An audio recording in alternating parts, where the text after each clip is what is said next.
Joining me now is Virginia Congressman, Chairman of the House Judiciary Committee, Bob Goodlatte. Mr. Chairman, thanks so much for being with us. Respect the tie this St. Patrick's Day. Top of the morning to you. Yeah, okay. So you issued a statement last week saying that the Secret Service looks less like it is designed right now to protect the president and more like it's partying as if it's Animal House. Animal House. It's an outrageous set of circumstances that have been going on for the past year now. We know about drunken partying on Secret Service assignments with the president overseas. We know about the fence jumper getting into the White House. And now you have someone who not only drinks and drives, a bad idea, but drinks and drives while headed back to the White House, at the White House, and then into an actual bomb crime scene investigation. This is very disappointing. And we have very high hopes for the new Secret Service Director, Jim Clancy. He's come back to the agency to try to solve these problems.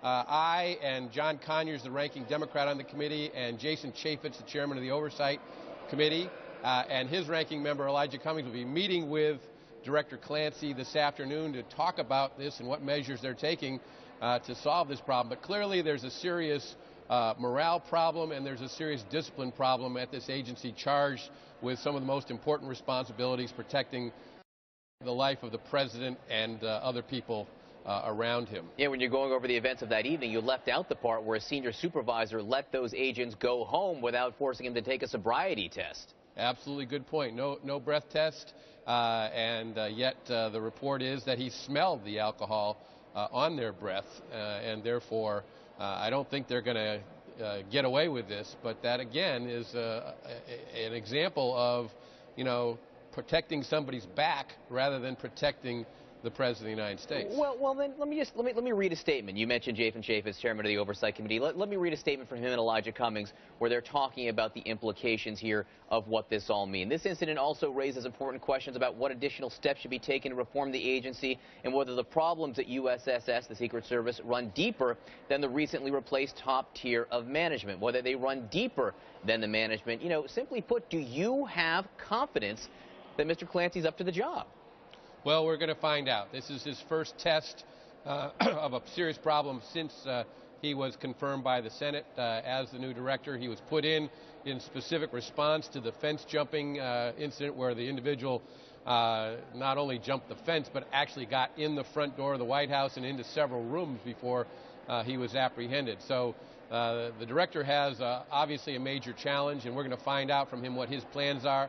We're also working on legislative initiatives to make sure that the structure of this agency works properly. We still have a ways to go on that. We're gathering information, and one of the most important parts of that will be interviewing Director Clancy. Gathering information. What's the first question you're going to ask him? Really, there are so many about that night. The first question I'm going to ask him is what disciplinary action has been taken with regard to these two agents and their supervisor, because obviously it's a serious matter, and if you don't send the right message that this is not going to be tolerated, you're going to continue to see more of this. Well, and in fact, isn't there supposed to be a zero-tolerance policy for just this type of incidents after everything that happened overseas with the drinking and whatnot? We're going to find out. So then what response then is appropriate? You're going to ask him what he's going to do. What would be the minimum response that would be acceptable to you? Well, I want to hear from him what the standard has been and how it's being applied, but certainly it would include the possibility that these individuals would lose their jobs.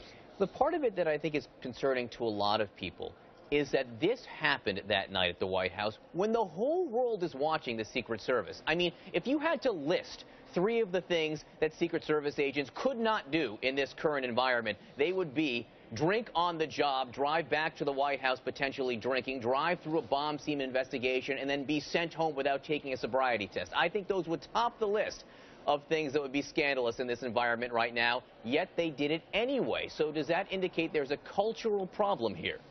I think it does. And the second question for Director Clancy is, what is he doing to make sure that his agents understand in advance, not seeing somebody lose their job, but in advance know that if they go to a retirement party for one of their colleagues, that they shouldn't be drinking if they're going to be driving, number one, And number two, they definitely shouldn't be going back to the White House in that state. So does the director have a plan for making sure that when events like that occur, where presumably there are a lot of Secret Service agents at the event, that somebody is, the big brother who's going to make sure that people know that they can't do this kind of thing? I mean, this is common information that people who go out for a New Year's Eve celebration or on a Friday night or whatever know that they'd better have a contingency plan ahead of time to not drink and drive.